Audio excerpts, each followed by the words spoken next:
amada igreja, amigos e amigas que estão nos acompanhando, nós vamos em mais um domingo ter a oportunidade de cultuar a Deus de alguma forma juntos. Eu quero chamar você agora à oração. Nós vamos invocar o nome do Senhor para que a gente possa prestar a Ele a adoração. Vamos buscar a presença de Deus. Deus, em nome de Jesus, eu agradeço a oportunidade de poder cultuar o Teu nome. Pedimos a Deus a Tua graça sobre nós e que nos nossos lares nós possamos ter a presença do Senhor nos levando à adoração, à percepção, bem como também à meditação na Tua palavra. Nos ajude, nos exorte, nos atraia.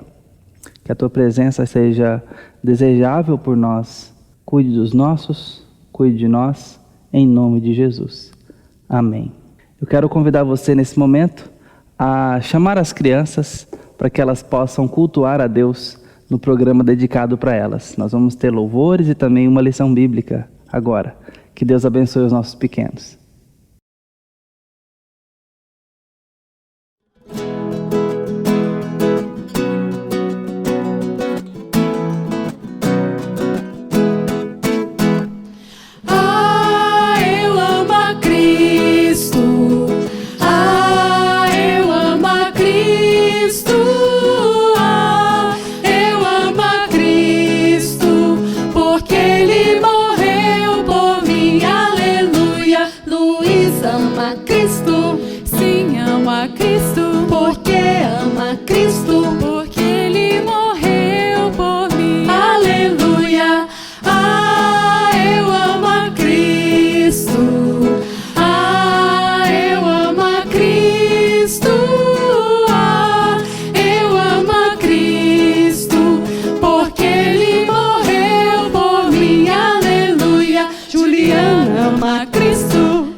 Olá, crianças, tudo bem com vocês? Hoje nós vamos aprender uma história muito legal que conta de um homem muito importante da Bíblia que nos ensina muito. Esse homem se chama José, mais conhecido como José do Egito. José, eu falei homem, mas na época tinha somente 17 anos. José era o irmão mais novo de 12 irmãos. E ele era filho de Jacó, outro homem muito importante da Bíblia. Só que Jacó amava mais a José.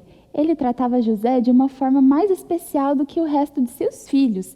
E certa vez, ele até deu uma túnica muito colorida e muito especial para José, fazendo com que seus irmãos sentissem raiva e inveja dele. Isso é pecado, não é? Sentir raiva e inveja não é legal. Mas seus irmãos tinham raiva dele por causa disso. E certa vez, José também teve um sonho. O sonho era assim, que o José tinha o seu trigo, olha aqui, esse é o trigo, e o trigo de seus irmãos se curvavam diante do trigo dele. Olha aqui, esse é o trigo dos irmãos se curvando diante do trigo de José. E ele teve outro sonho também. Ele sonhou que o sol, a lua e as estrelas se curvavam perante ele. Quando ele contou isso para sua família, seus irmãos ficaram indignados, falaram: como assim? O que você quer dizer? Você está falando que você vai ser o nosso líder, que você é melhor que a gente? Isso só fez com que eles ficassem com mais raiva dele ainda. Certa vez, os irmãos de José estavam no campo, cuidando das ovelhas. E quando eles viram José chegando de longe, eles começaram a falar: olha ali, lá vem o sonhador, o tal do José. E sabe o que eles fizeram? Eles pensaram em matar José. Eles falaram assim: a gente devia matar esse menino logo para acabar com esses sonhos dele. Mas um dos irmãos, chamado Rubem, disse assim: seria errado a gente tirar a vida do nosso próprio irmão. Que tal a gente jogar ele nesse poço aqui do lado, um poço fundo e vazio, e deixar ele aí? Não vamos tirar a vida dele. Então todos concordaram. E quando José chegou, eles pegaram ele, tiraram a túnica colorida dele e jogaram dentro do poço. Esses irmãos dele, só fazendo coisa errada, não é mesmo? Passado um tempo, chegaram ali alguns comerciantes. E um dos irmãos, chamado Rubem, esse daqui, teve uma ideia. Ele falou assim: em vez da gente matar o José, que tal a gente vender ele como escravo? Porque aí a gente ganha alguma coisa em troca, pelo menos, não é? E foi isso que fizeram. Venderam seu próprio irmão como um escravo para esses comerciantes. Mas vocês acham que a história acaba aí? Não acaba. Muita coisa vai acontecer ainda. José, então, foi levado até o Egito. E lá ele foi vendido como escravo para um homem chamado Potifar. Só que Potifar era um homem diferente, sabe por quê? Porque ele era capitão do faraó. Então ele era um homem muito importante no Egito. Então José virou escravo de Potifar. E ele começou a fazer coisas na casa de Potifar. E esse homem, capitão de faraó, vendo que José era um menino muito dedicado e muito inteligente, passou a confiar muito nele e disse: agora você vai ser o chefe da minha casa. Você vai cuidar e administrar de tudo aqui dentro. Mas uma coisa aconteceu. Potifar tinha uma esposa. E essa esposa queria fazer José pecar. A esposa queria trair o seu marido. Mas José não fez. José era um homem muito temente e muito obediente a Deus. Só que a esposa de Potifar ficou brava com ele e disse mentiras dele para Potifar.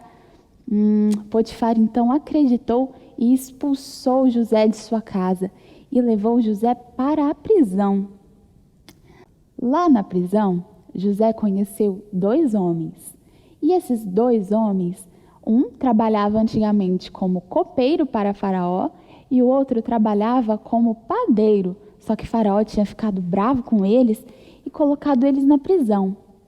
E eles estavam meio incomodados e José percebeu isso. Perguntou: o que há com vocês? Então eles falaram: a gente teve um sonho. E Deus permitiu que José interpretasse os sonhos deles. E o que José interpretou se realizou. O copeiro voltou a trabalhar para Faraó, já o padeiro foi morto. Passado 2 anos, Faraó teve um sonho que estava perturbando ele, e ninguém conseguia interpretar esse sonho. E o copeiro lembrou de José, falou: olha, há 2 anos atrás teve um homem que interpretou o meu sonho e a interpretação dele se realizou. Eu acho que ele pode te ajudar. Então, Faraó mandou chamar José, e Deus novamente permitiu que José interpretasse o sonho. E ele interpretou de forma correta. Disse para Faraó: o sonho significa que vão ter 7 anos de muita riqueza, muita fartura no Egito. Mas depois de 7 anos, vão ter mais 7 que vão ser de muita pobreza e muita fome. Eu sugiro que você, durante esses primeiros 7 anos, guarde a comida e depois, quando vier a fome, distribua para as pessoas. Faraó, então, percebendo que José era um homem muito sábio, fez com que ele virasse governador do Egito. Não tinha ninguém no Egito mais poderoso que José, além de Faraó. José, então, começou a guardar a comida. Passados 7 anos, chegaram a fome. E os irmãos de José subiram até o Egito em busca de comida. E José era o responsável em distribuir a comida para as pessoas. Quando os irmãos dele chegaram lá, não o reconheceram. Eles olharam para José, mas ele já estava muito diferente. E eu acho que eles não conseguiriam nem imaginar que aquele seria o irmão deles, né? O governador do Egito. Mas José reconheceu eles. Passado um tempo, José percebeu que eles mudaram e os perdoou. E falou para eles trazerem toda a família para o Egito, para que lá eles pudessem morar juntos. Olha que incrível! Deus permitiu que José passasse por muitas coisas ruins, mas em nenhum momento José se voltou contra Deus, se revoltou. José sempre foi muito fiel e Deus tinha um plano na vida de José. Ele queria, no final, fazer com que sua família se reunisse e todos ficassem no Egito. Fez com que José se tornasse um homem muito poderoso para cuidar de sua família. E José percebeu isso. Eu quero ter um coração tão puro e tão fiel a Deus quanto José teve. Um coração que, mesmo em meio às dificuldades, quando estou com medo, quando estou com raiva, mesmo assim eu continuo fiel e temente a Deus. É isso que eu quero para mim. Vocês também querem isso para vocês? Vamos lembrar do versículo que estamos decorando? O versículo é: cria em mim um coração puro, ó Deus. Salmo 51, 10. Você pode ler mais de José e sua história no livro de Êxodo. Lá tem muitas coisas aconteceram que, se você estudar, eu tenho certeza que você vai gostar muito. Vamos orar comigo agora? 5 dedinhos nessa mão, outros 5 nessa mão. Junto todos para fazer uma oração. Senhor Deus, muito obrigada pela minha vida, Senhor. Muito obrigada pela minha família, muito obrigada pela minha casa. Faça em mim, Senhor, um coração puro e temente ao Senhor. Em nome de Jesus, amém. Tchau!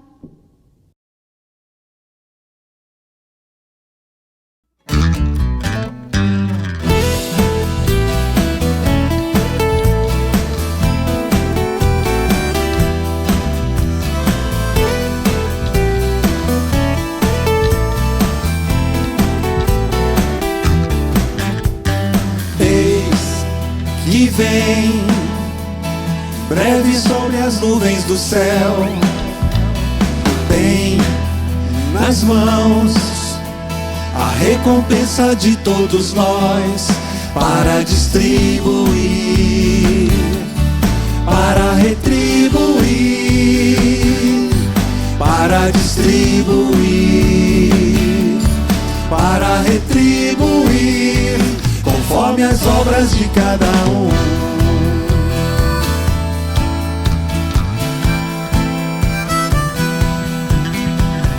Eis que vem, vestido em toda a glória dos céus, Rei dos reis, Senhor de todos, único Deus, para distribuir, para retribuir, para distribuir, para retribuir, conforme as obras de cada um. A trombeta soará, convocando os que são seus, e Ele reunirá, e Ele arrebatará, sim, nos transformará.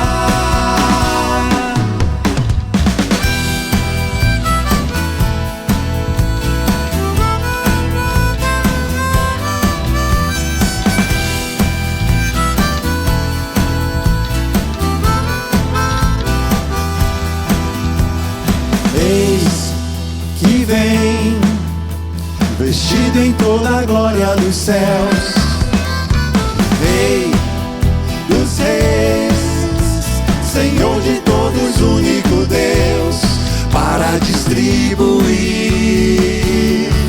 para retribuir, para distribuir, para retribuir, conforme as obras de cada um. A trombeta soará, convocando os que são seus, e Ele reunirá,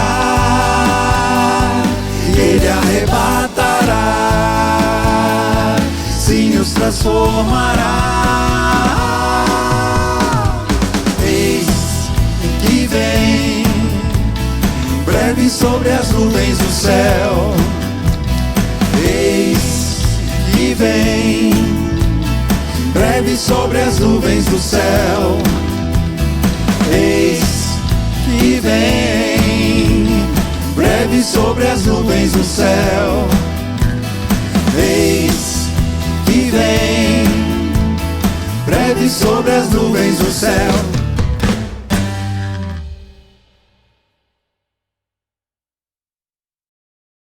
Nós vamos ler a palavra de Deus na primeira carta de João, capítulo 2, versículos 15 a 17. Assim diz a palavra do Senhor. Não ameis o mundo nem as coisas que há no mundo. Se alguém amar o mundo, o amor do Pai não está nele. Porque tudo que há no mundo, a concupiscência da carne, a concupiscência dos olhos e a soberba da vida, não procede do Pai, mas procede do mundo. Ora, o mundo passa, bem como a sua concupiscência. Aquele, porém, que faz a vontade de Deus, permanece eternamente. Amém? Essa é a palavra de Deus. Nós estamos aqui diante de um texto que fala sobre o amor, sobre como nós amamos e a que podemos demonstrar e engajar nossa confiança e nossos afetos. Não é novidade para ninguém o fato de que somos seres afetivos. Temos uma lei em nós que é a lei fiduciária, onde nós colocamos o nosso amor, o nosso afeto. Desde a mais tenra idade, nós estabelecemos laços de confiança e a nossa cosmovisão, a forma como nós encaramos a vida, é primeira e fundamentalmente formatada por nossa confiança afetiva. Isso precede e até na idade adulta e madura, inclusive ao conhecimento intelectual. Nossa visão de mundo é muito mais formatada pelos nossos afetos e confianças do que os nossos conhecimentos. Os nossos conhecimentos são fundamentais, eles são extremamente importantes e estruturais. Mas o cerne mesmo, que segura o fundamento da nossa cosmovisão, está naquilo que depositamos confiança. É por isso que tão facilmente nós demonstramos um envolvimento profundo com aquilo que até sabemos não ser correto, até sabemos e conhecemos não ser de fato digno desse envolvimento. É por isso que facilmente nos tornamos contraditórios, inconsistentes e nos envolvemos apaixonadamente. Às vezes é tão fácil nossas paixões brigarem com a nossa razão.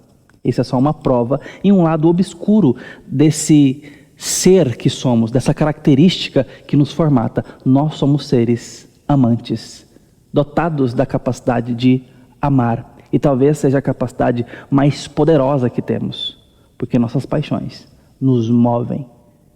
E esse texto vem dizer que nem todo amor vale. Nem toda forma de amar vale. Eu sei que o assunto do amor, ele é tido e considerado no senso comum da história mundial como sem ter direitos autorais. Mas a palavra de Deus não nos ensina isso. A palavra de Deus nos mostra que o amor tem dono, que o amor é alguém, melhor ainda dizendo, Deus é amor. Portanto, quando Ele vem nos ensinar o que é o amor, Ele também nos ensina a amar. E esse é um assunto detidamente central na Escritura, que nós devemos amar e o fazê-lo corretamente para a nossa vida. Esse texto vem nos mostrar, a partir de João, inspirado pelo Espírito de Deus, que tem como amar errado, que tem como amar para a morte, amar para a perdição, amar de forma a perder. Esse pode parecer um tópico extremamente impopular. Essas frases colocadas de qualquer jeito pode parecer extremamente indigestas para o senso comum e, sobretudo, o politicamente correto de hoje em dia, onde todo amor vale e de qualquer forma vale. Se tem amor, tudo é possível. Bom, a palavra de Deus vem nos dizer que nem todo amor gera vida e que alguns amores poderão nos levar à morte e causar morte. É importante que nós aproveitemos a oportunidade diante desse texto para fazer uma ressonância no coração, para passar um raio-x nos nossos afetos, nas nossas confianças e ver onde estamos engajados, onde é que o nosso coração está depositado, onde é que a nossa confiança está se ancorando, porque a nossa força mais forte, a nossa motricidade de vida está amando nesse momento e nos fazendo executar todos os nossos pensamentos e inclinações. O que você tem amado? Onde você tem depositado seus afetos, a sua confiança? É importante que você leve isso extremamente a sério. Nós podemos estar nos enganando, achando que estamos amando a Deus acima de todas as coisas, e não estamos. Deus, Ele tem certo ciúme quando o assunto é amor, porque é o amor que vai nos levar à adoração, à glorificação, à confiança, e facilmente podemos ter afetos com concorrentes de Deus, e Deus nessa hora perde o seu trono na nossa vida, na nossa história e nos nossos sentimentos, no nosso coração e nos nossos raciocínios. É por isso que eu quero chamar você nesse momento a uma reflexão muito importante, breve, porém específica na sua história hoje. A quem você tem amado? O que você tem amado? Aquilo que você mais gasta, pensamentos, sentimentos, aquilo que ocupa mais o seu raciocínio, a sua reflexão, aquilo que você leva para a cama antes de dormir, com a cabeça no travesseiro, aquilo que você se pega pensando e se desgastando, aquilo que te faz remoer, inspirar-se, sonhar, saiba, isso muito provavelmente é o alvo do seu amor. Passe aí um raio-x no seu dia de ontem. Onde você mais depositou suas energias? Saiba que aí tem uma grande pista. Pode ser um raciocínio até simplório, mas é uma grande pista para você começar a ver onde o seu coração está mais depositado, onde você tem mais se engajado. Esse pode ser um alerta para a gente ver a nossa forma de amar e os nossos objetos de amor. A quem temos amado? Será que temos amado alguém mais do que a Deus? Algo mais do que a Deus? Uma experiência mais do que a Deus? Uma preocupação mais do que a Deus? Lembre-se que amar é mais do que sentimentos.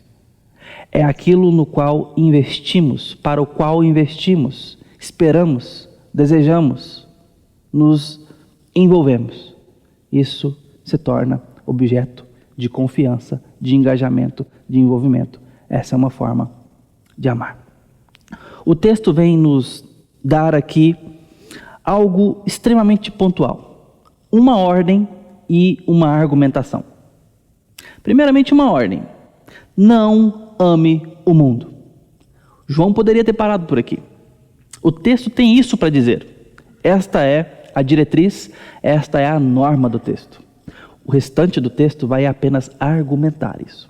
Então, eu quero que você pense comigo exatamente o que ele está argumentando aqui, porque nessa argumentação ele vai expor para nós alguns perigos eternos, tremendamente mortais, que vão fazer diferença entre morte e vida, entre perdição e eternidade, que nós já estamos experimentando. Perigos que já estão disponíveis, mas que têm resultados eternos. Então, ele diz: não ame o mundo.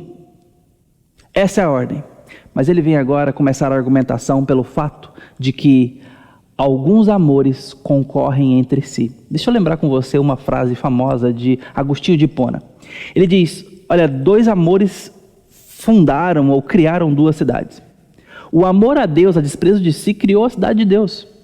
Porém, o amor a si próprio, a desprezo de Deus, edificou a cidade dos homens. Esse raciocínio dele, no seu livro Duas Cidades, vem falar exatamente, cidade de Deus, cidade dos homens, exatamente sobre como que uma coisa concorre com a outra. Como que a entrega a Deus concorre com a nossa autossuficiência e vice-versa. Esse texto vem nos mostrar na argumentação de João exatamente algo desse tipo. Quando ele diz: o amor ao mundo expulsa o amor ao Pai. Na nossa Bíblia aqui, João Ferreira de Almeida diz que nós não devemos amar o mundo nem as coisas que há no mundo, porque se alguém amar o mundo, o amor do Pai não está nele. Mas entenda que a ideia grega que está por trás desse texto é sobre o direcionamento de amor e as suas consequências, sobre aquilo no qual nós depositamos amor e qual a consequência disso. Então é possível que você entenda num outro fluxo gramatical, quando João está dizendo: não ame o mundo, porque o amor ao mundo expulsa o amor ao Pai. Água e óleo. Quando você está amando um, você não pode estar amando o outro. Não pode caber no mesmo coração e na mesma cosmovisão, na mesma prática e experiência de vida, amor ao mundo e amor a Deus. Perigoso isso, não? Mas é exatamente isso que João quer nos alertar em primeira instância, quando nos dá essa ordem: não ame o mundo. Bom, talvez seja um bom momento para a gente poder definir mundo aqui. A Bíblia trata de mundo em diversas semânticas. Quando fala, por exemplo, de mundo como o mundo que Deus ama, porque Deus amou o mundo de tal maneira que deu seu Filho unigênito, para todo aquele que nele crê não pereça, mas tenha a vida eterna.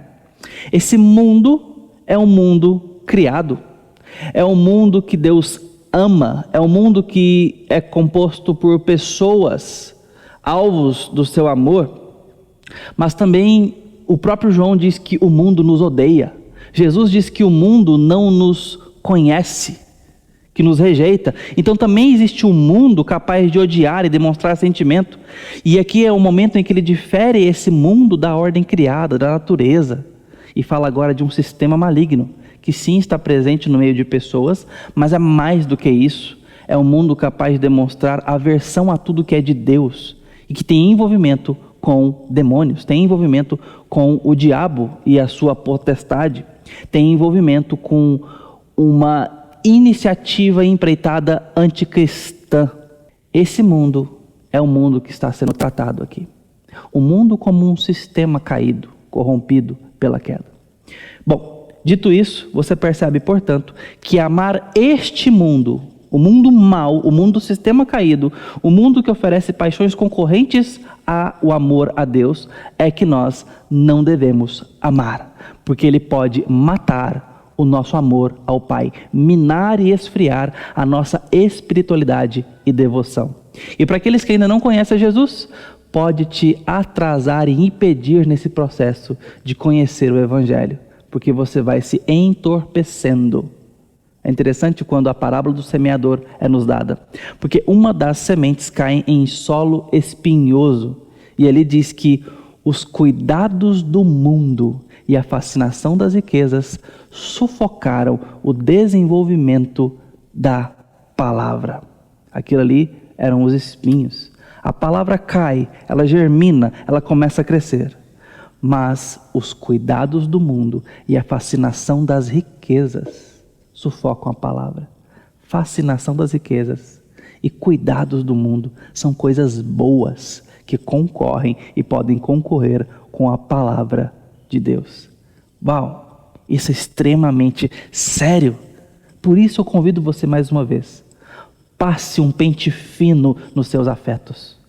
Veja se o seu coração não está ancorado, depositado e firmado sobre uma areia movediça chamada mundo, seus caprichos, seus cuidados fascinantes com o que ele tem para oferecer. Isso pode estar minando a sua devoção a Deus. O amor ao mundo concorre com o amor ao Pai. Em outras palavras, a razão pela qual nós não podemos amar o mundo é porque, se eu amo o mundo, eu estou virando as costas para o meu relacionamento com Deus. Ninguém pode servir a dois senhores, já disse Jesus lá em Mateus 6:24. Porque ou a gente vai amar um e aborrecer o outro, ou aborrecer um e amar o outro. Não tem como. E nesse caso aqui, Jesus está falando de mais uma coisa muito especial na nossa vida: dinheiro. De que nós não poderíamos amar as riquezas, o dinheiro e a Deus ao mesmo tempo. Isso não diz que nós devemos abrir mão do envolvimento capital. Nunca teve isso na Escritura. A grande questão é amar o dinheiro. E isso serve para pobres e ricos, bem como aqueles que estão no meio do caminho. Porque eu posso amar aquilo que eu não tenho. Eu posso amar aquilo que eu tenho. Eu posso amar aquilo que eu tenho em abundância. Eu posso desenvolver afetos platônicos por pessoas que eu sequer conheço pessoalmente. Essa é a realidade do dinheiro. Aqui em Mateus, Jesus está nos alertando sobre afetos do coração, concorrentes aos nossos afetos, a Deus, ao seu reino e à eternidade. Isso é extremamente urgente, completamente atual e vai ser até que ele volte. Eu preciso lidar com isso com seriedade. Nesse tempo onde o dinheiro se tornou algo muito delicado, especialmente na contingência que estamos vivendo esses últimos meses. Eu tenho que tomar cuidado com o meu coração diante das possibilidades de fartura e de escassez. O amor está em jogo. Bom, João continua o seu argumento dizendo que se alguém ama o mundo, o amor do Pai não está nele. Essa é a primeira razão que João nos dá aqui, pela qual nós não podemos amar o mundo. Então chega o versículo 16, porque tudo o que há no mundo, a concupiscência da carne e a concupiscência dos olhos, bem como a soberba da vida, não procede do Pai, mas procede do mundo. Há aqui, e João começa a estender o seu argumento, ainda falando sobre origem, sobre natureza das coisas. A concupiscência dos olhos e a concupiscência da carne diz respeito a desejos caídos, a desejos corrompidos. E como é que a gente sabe se está corrompido ou caído? Quando nós relacionamos isso àquilo que não está. Quando nós comparamos isso com Deus, com as coisas que provêm dele e na luz da sua palavra exposta para nós, o Evangelho. A concupiscência dos olhos, da carne e soberba da vida. É interessante essas três coisas juntas, nesse processo de eu deixar de amar a Deus.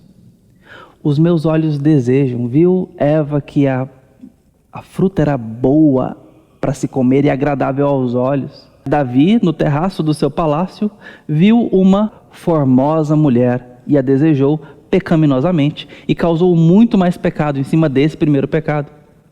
A Bíblia está cheia de exemplos para nos mostrar como que os olhos são janelas para os nossos afetos, santos ou caídos. Bem como uma predisposição caída, a carne.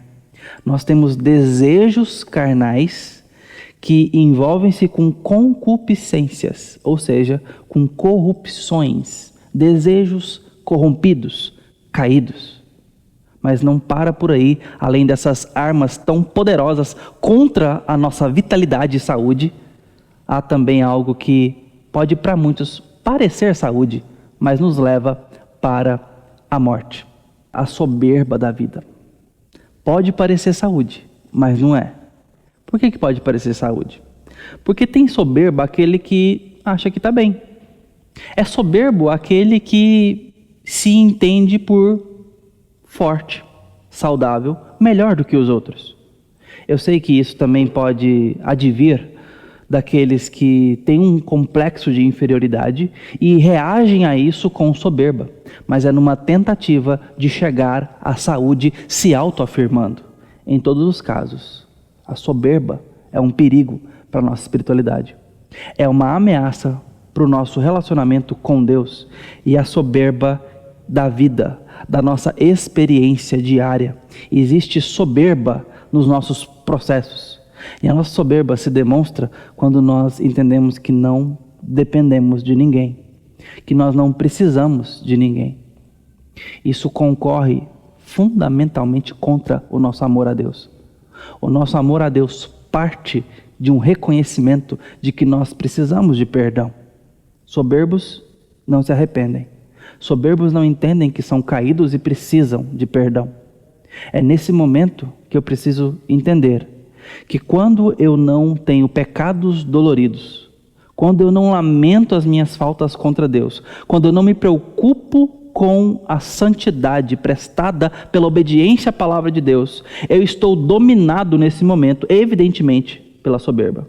Quando eu não aceito ter carência em qualquer ordem, financeira, social, emocional, em qualquer situação que demonstre se eu tenho poder ou não, quando eu não aceito estar sujeito aos outros ou às circunstâncias, quando eu não consigo encaixar carência na minha teologia, quando eu não consigo entender que eu posso depender de Deus, eu estou demonstrando que eu estou soberbo.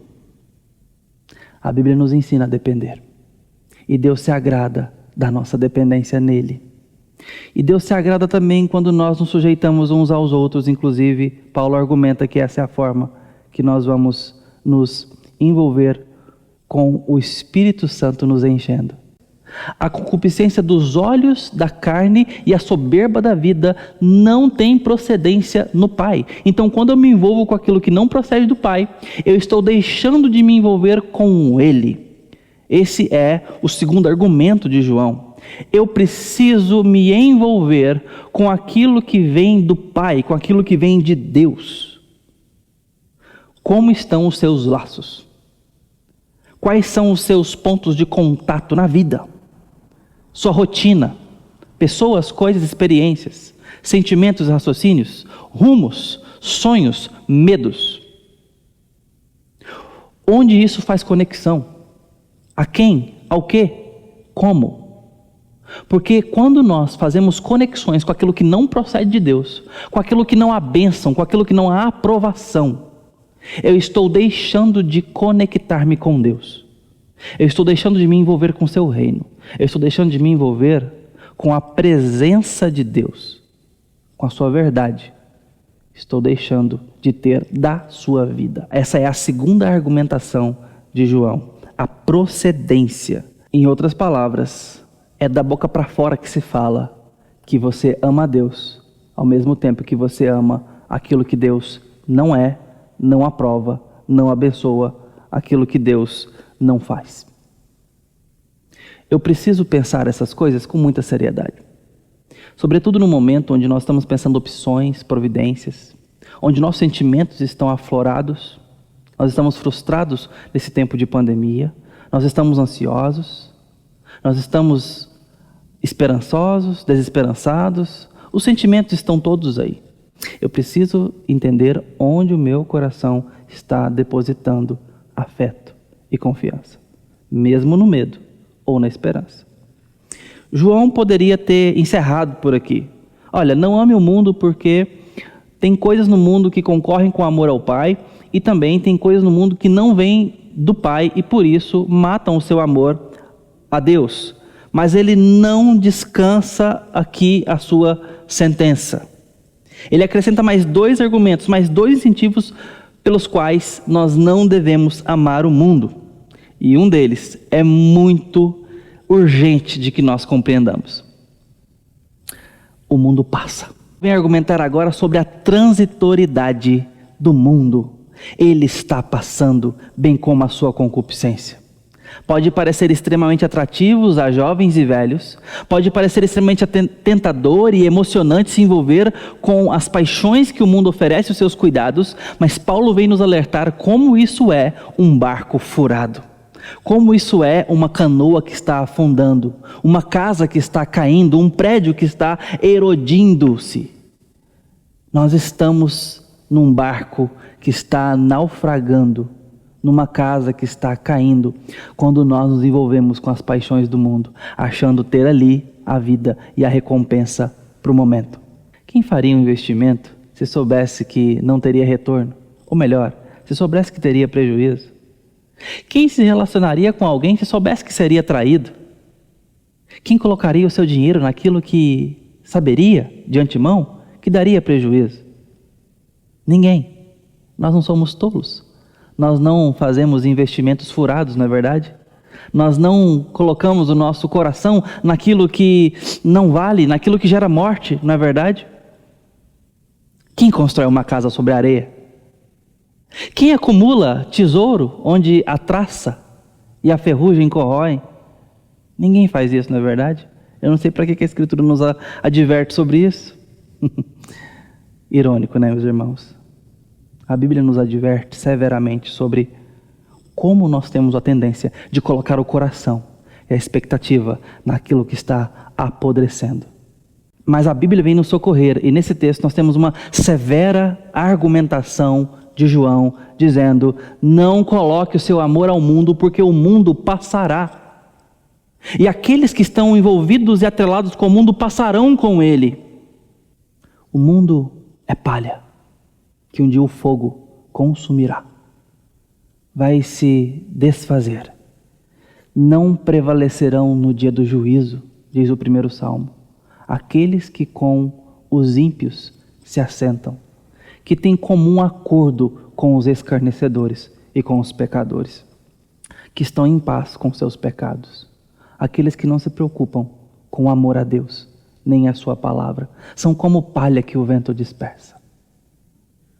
A Bíblia está nos socorrendo aqui nas palavras de João.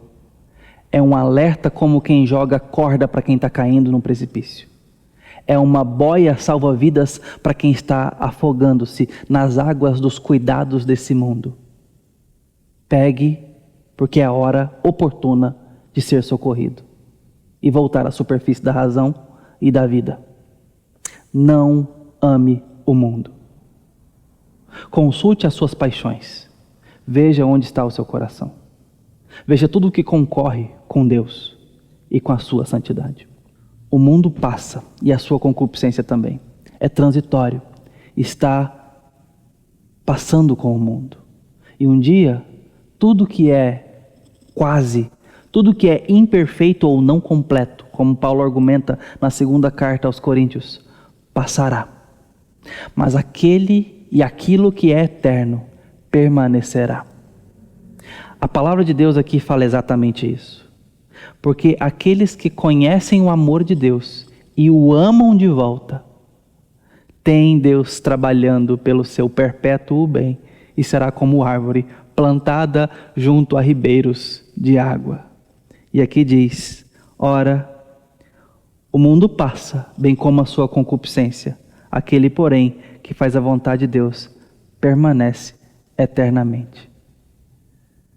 Se nós nos envolvermos com Deus, negarmos aquilo que nega Deus, dissermos sim para o Evangelho e para a sua palavra, nos envolvermos pessoalmente com o Senhor, com o Pai, afetivamente, nós não seremos apenas como quem é plantado firmemente com raízes junto às águas, mas daremos frutos, teremos folhas verdes, ou seja, teremos vida e vida em abundância. Talvez muito daquilo que está nos corroendo e nos comendo por dentro hoje, nos adoecendo, é falta de vida. Vida de quem a criou. Amar aquele que é amor e criou amor como ele ama, nos gera vida. Vida de acordo com o Criador da vida.